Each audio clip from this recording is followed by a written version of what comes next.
8장에서 이제 우상의 재물을 먹는 문제에 대해서 사도 바울이 얘기를 하면서 9장으로 넘어와서 갑자기 주제가 바뀐 듯이 보여요. 그러니까 사도의 권리. 사도 바울이 나에게는 이런 권리가 있지만 오늘의 본문에서 후반부로 넘어가면서 나는 하지만 그런 권리를 쓰지 않겠다. 쓰지 않는다. 지금까지도 그래왔고 앞으로도 그럴 것이다. 근데 왜 그러느냐? 이러한 이유가 있기 때문이다. 라고 이제 얘기를 합니다. 그래서 어떻게 보면 8장과 9장이 주제가 바뀐 것 같은데 사실 그렇지 않아요. 왜 그렇지 않느냐? 8장 후반부에서 어떻게 하고 이 8장이 마무리가 되냐면은 고기를 먹을 자유가 있고 또 먹지 않는 사람들은 자신의 이유가 있어서 먹지 않는 것인데 고기를 먹지 않는 믿음이 약한 사람들 때문에 그 사람들이 상처받을 것, 그 사람들이 시험될 것을 너희가 믿음이 강한, 고기를 먹는 믿음이 강한 너희가 그것을 배려해서 너희가 고기를 먹을 자유를 제한하라 라고 사도 바울이 8장을 마무리를 해요. 자신의 자유를 제한하는 것을 자유롭게 하라는 거예요. 사도 바울의 요청이 바로 그겁니다. 즉 나에게는 자유가 있는데 내가 마음대로 할 자유도 있고 그 마음대로 할 자유를 억제할 자유도 있다는 겁니다. 근데 사도 바울은 이 후자의 자유를 너희가 마음껏 누렸으면 좋겠다 라고 이제 얘기를 하는 거예요. 이게 쉽지 않죠. 왜냐하면은 우리는 자유가 있으면은 말 그대로 자유, 내가 이것도 해도 되고 저것도 해도 되고 다 해도 되는 것, 그건 쉬워요. 하면 되는 거니까. 근데 무언가를 내가 안 하는 것은 어려워요. 왜냐면 그것도 내가 늘 안 했던 것을 안 하는 것이 아니라 내가 좋아하고 내가 정말 이것을 이렇게 하는 것을 늘 즐거워했었는데 그것을 막으려고 그것을 안 하려고 하면은 쉽지가 않죠. 고기를 늘 마음껏 먹던 사람이 믿음이 약한 사람들 때문에 그들을 배려하기 위해서 아 그래 내가 그럼 그 사람들 앞에서 고기를 먹지 말자 라고 이렇게 자신의 자유를 제한할 때 쉽지 않겠죠. 왜냐면은 당시에 고린도에서는 그 사교가 사람들 사이에 그런 사교 생활이나 사회 생활이 어떻게 이루어지냐면은 파티에 초대를 한다는 얘기예요.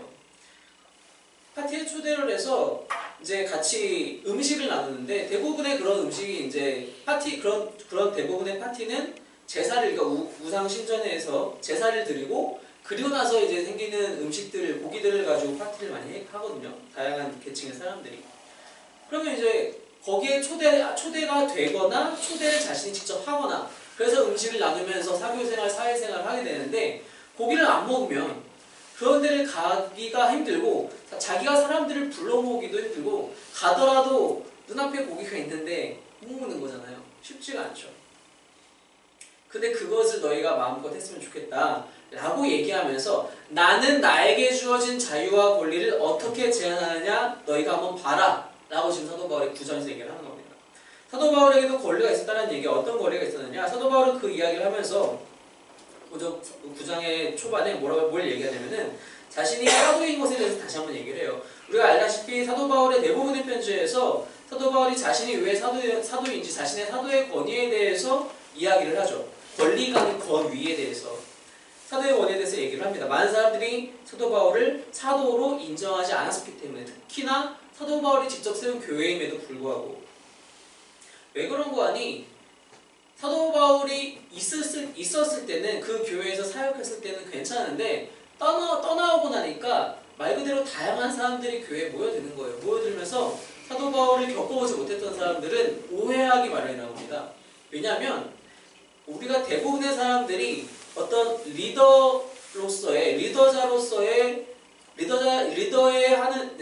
리더의 자리에 있는 사람을 겪어볼 때 어떻게 겪기는 아 저런 사람은 정말 리더 같다 라고 어떤 때 인지하게 되냐면은 그 사람에게 말 그대로 권위도 있고 권리도 있어서 그 사람들이 그 권리를 행사하는 것이 당연하고 그 권리를 행사하게끔 우리가 받쳐주는 것도 당연하게 느껴질 때 그 사람을 리더로서 인지할 때가 많다라는 거예요.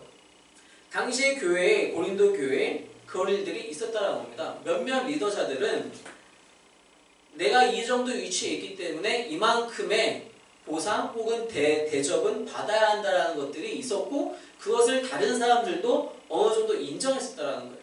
근데 사도 바울은 그렇지 않잖아요. 사도 바울은 그런 사람이 아니었잖아요. 사도 바울은 모든 권리를 포기하고 자신이 제일 아래에서 제일 마지막 자리에서 섬겼잖아요. 그러니까 다른 사람들이 보기에는 사도 바울은 리더 같지 않은 거예요. 사도 같지가 않은 거예요. 사도라면 저렇게 하는 거 아니지 않나? 우리의 어떤 교사이면서 우리의 리더, 인도자가 되려면 그래도 앞서 나가서 앞에서 무언가 이렇게 우리를 주장하고 우리가 이렇게 드리는 것들도 기쁘게 받아서 또 이것도 같이 나누고 뭔가 그런 게 있어야 될 것 같은데 사도 바울은 그런 게 전혀 없고 도움이 필요한 사람들이 이렇게 밑에서 섬기는 것만 열심히 잘하니까 사람들이 그렇게 오해를 하게 되는 거고 또 그런 것들을 틈타서 다른 사람들이 또 공격을 하기도 하죠. 바울은 사도 아니라고. 사도 바울은 그래서 그 부분을 다시 한번 얘기를 하는데 내가 사도가 아니냐? 내가 왜 사도이냐? 너희가 나의 증거가 된다는 겁니다. 너희가 내가 사도인 증거가 된다. 그래서 2절에 다른 사람들에게 내가 사도가 아닐지라도 너희에게는 사도이니 나의 사도됨을 주 안에서 인친 것이 너희라. 너희가 현재 그리스도인으로 살아가고 있는 것 그 삶 자체가 내가 사도임을 증명하고 있다 라고 얘기를 하고 있다. 그러면서 사도 바울이 사도가 아니라고 비판하는 사람들한테 3절에 뭐라고 얘기하냐? 변명할 것이 이것이니 이 뒤로가 다 사도 바울의 변명인데 변명이라고 우리가 한국말로 하면 조금 어감상 그런 게 있잖아요. 변명이 왠지 자기가 좀 뒤로 물러서서 뭔가 핑계대는 듯한 느낌인데 사실 그렇잖아요. 원래 헬러 아폴로기아는 그런 의미가 아닙니다. 4절에 어떤 권리가 있느냐? 우리가 먹고 마실 권리도 있고 자유롭게 무언가를 고기가 되었든 뭐가 되었든 또 우리는 다른 사도들과 같이 혹은 주의 형제, 이건 말 그대로 예수님의 형제들을 얘기하는 거예요. 혹은 또한 베드로와 같이 아내와 함께 다닐 수도 있다. 왜 그런 권리가 없겠냐? 우리는 그런 권리도 있다. 그리고 일하지 않을 권리도 있다는 겁니다. 다른 사도들이 그렇게 해왔다는 거예요. 그래서 여기서 우리가 주의해야 할 부분이 뭐냐면은 사도 바울은 그런 권리를 행사하는 사람을 지금 비판하는 게 아니에요. 자기가 왜 그 권리를 행사하지 않는지에 대해서 얘기하는 거지 그 권리를 이미 행사하고 있는 다른 사도들을 비판하지 않습니다. 그게 잘못됐다라고 얘기하는 게 아니에요. 그러면서 이 이야기를 좀 더 발전시키면서 일반적인 상황에서 누구나 다 인정하는 상황에서 그런 권리를 행사하는 것은 당연하다는 얘기를 먼저 해요. 그게 이제 7절부터의 얘기입니다. 7절에 보니까 그러니까 지금 4, 5, 6절에 그런 권리를 행사하는 사도들이 잘못된 것이 아니라고 얘기하는 그런 차원에서도 같이 이 얘기를 하는 거고 자신이 이걸 나중에 가서 자신이 이 권리를 왜 행사하지 않는지에 대해서 그 반전을 일으키기 위해서도 이 이야기를 하는 거예요. 7절에 보니까 누가 자기 비용으로 군복무를 하겠느냐? 알다시피 우리 현재 이 배경이 로마 시대잖아요. 로마 시대의 군인이 되려면요 자기가 준비해야 돼요. 우리 왜 군대 이제 막 입대 앞둔 청년들한테 농담 삼아 야 너 총을 준비해? 또 M16 준비했어? 이런 얘기 농담 삼아 하잖아요. 군 제대한 사람들이. 근데 당시에는 진짜로 그렇게 했어야 했어요. 자기가 창도 준비해야 되고 방패도 준비해야 되고 갑옷도 준비해야 되고 군화도 준비해야 되고 다 준비해야 하는 거예요. 내가 기병이다? 말도 준비해야 되고 말을 이렇게 평상시에 관리해주는 마부도 준비해야 되고 다 해야 되는 거예요. 그러니까 로마 시대의 군인은 자부심이죠. 내가 이만큼 재산이 있다라는 겁니다. 일단 이만큼 재산이 있고 이것을 나라를 위해 사용할 준비가 다 되어 있다. 그게 당시의 로마군이에요. 그러니까 자기 비용으로 군복무를 하는데 그건 준비하는 거고 들어가면은 이제 밥 다 주잖아요. 밥도 주고 어떻게 전쟁해야 되는지 다 알려줘요. 사도 바울이 여기서 얘기하는 것은 들어간 다음에는 군대에서 책임지는 것이다. 전쟁을 수행하기 위해서는 그 군사를 군대에서 책임진다는 얘기예요. 그러니까 자기가 이런 무기도 다 준비한 상황에서 누가 밥까지 다 며칠이 걸릴지도 모르는데 몇 달이 몇 년이 걸릴지도 모르는데 우리가 다 세계사 배워서 알지만 로마 시대 전쟁들이 뭐 하루 이틀에 끝난 게 아니잖아요. 막 몇 년씩도 하잖아요. 쌀 이렇게 짊어지고 밀가루 이렇게 짊어지고 군인들이 하지 않잖아요. 아니다. 누가 포도를 심고 그 열매를 먹지 않겠느냐? 우리가 농사 지으시는 분들 많이 있으시잖아요. 시골에 지방에 가면은 쌀 농사를 열심히 지으셔서 다 그걸 내다 파시고 자기가 먹을 쌀은 이마트 가서 사오나요? 아니에요. 내가 열심히 쌀 농사를 지었으면 그 중에 나 1년 먹을 거 남겨놓고 일을 해요. 누가 양떼를 기르고 그 양떼의 젖을 먹지 않겠느냐? 양떼 길러서 양젓 다 갖다 팔고 나는 가서 또 매일 우유 소를 사다 마시는 게 아니잖아요. 그렇지 않다는 겁니다. 누구나 자기가 행한 일에 대해서 보상을 받을 권리가 있다라는 거예요. 이게 사람들이 갖고 있는 일반적 상식이라는 겁니다. 그래서 8절에 한 번 사도 바울이 덧붙여요. 내가 사람의 예대로 이것을 말하냐. 지금까지 말한 것은 사람의 상식인데 이것을 뛰어넘어서 율법도 똑같이 얘기한다. 9절에 모세의 율법에 곡식을 밟았던 소에게 망을 씌우지 말라 기록하였으니 하나님께서 어찌 소들을 위하여 염려하심이냐. 이 말은 다른 말로 하면 그렇게 10절에 나온 것처럼 우리를 위하여 말씀하심이 아니냐. 소가 얼마나 힘들겠어요. 쟁기도 끌어야 되고 여러 가지 도구들을 농기구를 다 뒤에 끌고 가야 되는데 그 소를 망을 씌우고 하면은 본인은 아무것도 이제 이삭도 먹지 못하고 힘들잖아요. 그래서 그렇게 하지 말라는 것을 모세 율법에 기록한 것이 있는데 신명기에 가서 보면 신명기 25장 가서 보면 이게 소만을 위한 것이 아니라는 거예요. 사도 바울은 이것은 우리를 위하여 말씀하신 것이고 사람을 위하여 말씀하신 것이고 10절에서 그래서 과연 우리를 위하여 기록된 것이니 밭 가는 자는 소망을 가지고 가며 곡식 떠는 자는 함께 얻을 소망을 가지고 떠는 것이라. 당연하다는 겁니다. 율법도 그렇게 얘기하고 있고 사람들의 일반적인 상식도 그렇게 얘기하고 있다. 11절에 우리가 너에게 신령한 것을 풀었은즉 너희의 육적인 것을 거두기로 과하다겠느냐. 너희들이 지금 현재 사는 삶을 봐라. 율법도 그렇고 사람의 상식도 그런데 그것도 다 뒤로 하겠다면 너희들이 현재 누리고 있는 영적인 자유를 생각해봐라. 너희가 복음을 알기 전과 복음을 알고 나서 예수님을 만나고 나서 너희들의 마음이 어떻게 변화했는지, 그래서 너희들의 삶이 어떻게 변화했는지를 봐라. 그런데 그런 것들을 육적인 너희들에게 신령한 것들을 넘겨줬는데 육적인 것을 너희가 베푸는 것이 뭐가 아까우냐? 그것을 받는 게 얼마나 당연하냐?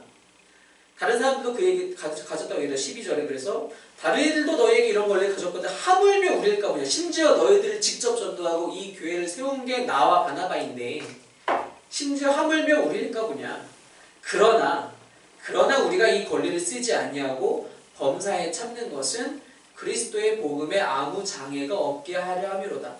혹여나 이것 때문에 누군가가 시험 들까봐, 혹여나 누가 이 문제를 빌미로 삼아서 공격할까봐, 저 사람 저거 사꾼이라고. 요새 우리가 흔히 쓰는 표현들 있잖아요. 교회에서 목회자들이 돈을 너무 욕심낼 때 저 사람 정말 사꾼 목사다라는 표현 많이 쓰잖아요.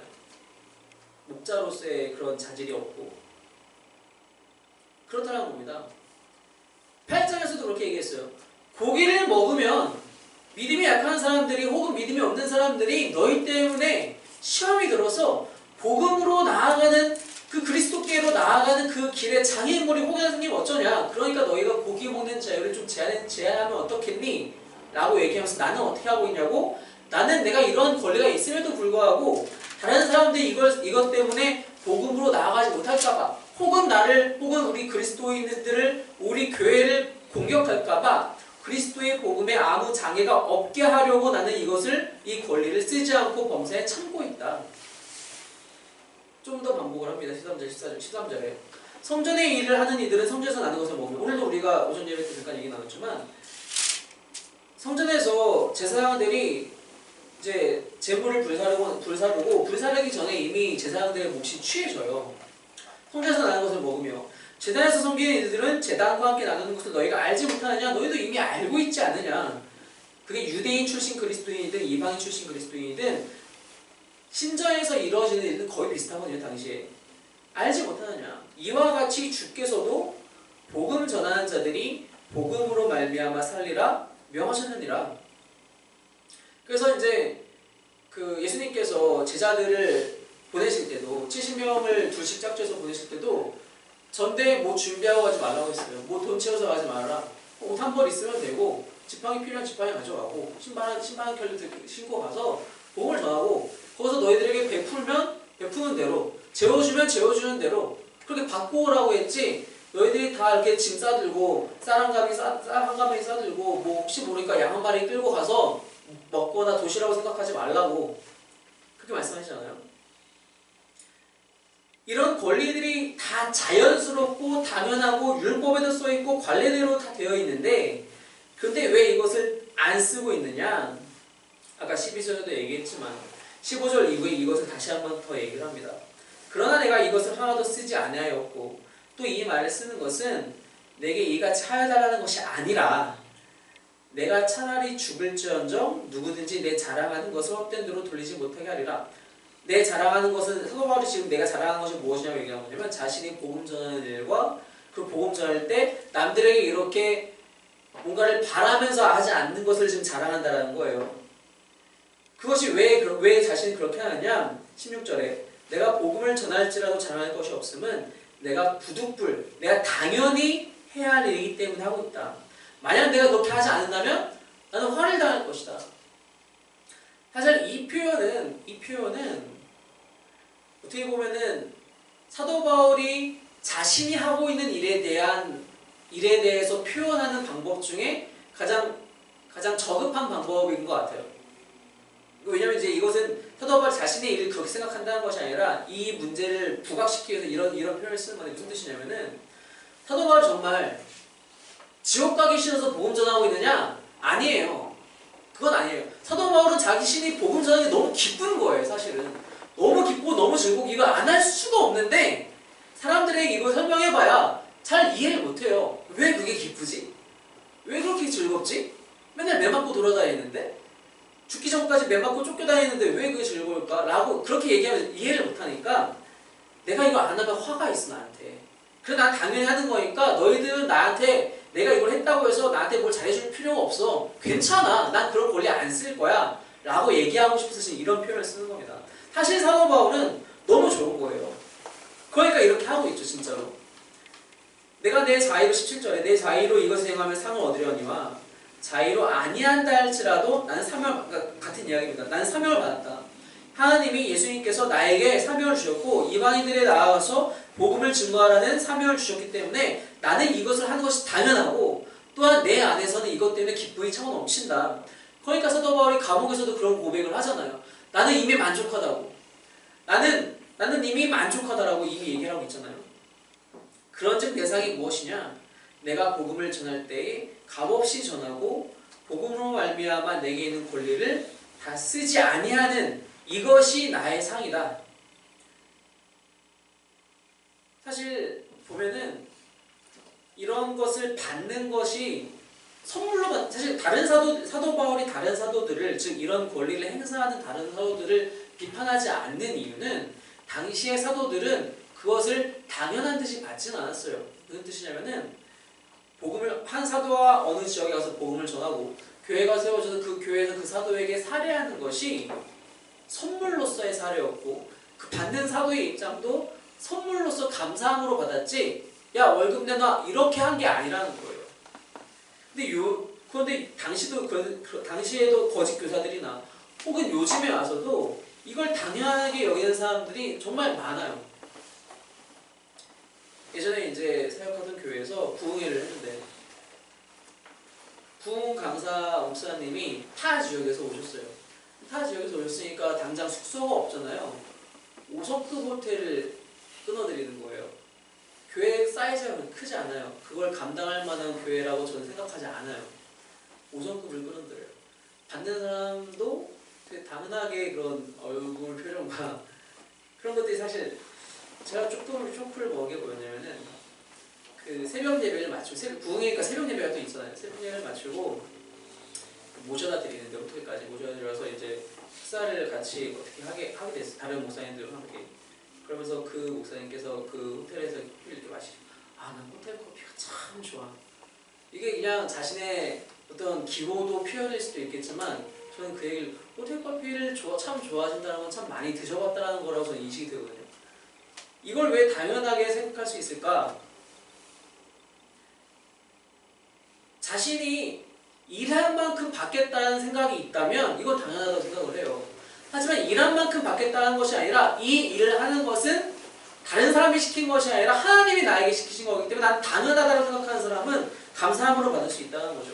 사도 바울은 하지만 그것까지 난 포기하고 왜? 자신이 겪어보니까 이런 사람들이 있다는 거예요. 그것을 공격하는 사람들이 있었다는 거예요. 그러니까 난 그것까지도 포기하고 내가 벌어서 내가 쓰겠다. 걱정하지 말아라. 나는 이것을 정말 즐거운 마음으로 하고 있는 것이다. 내가 원해서 하고 있는 것이다.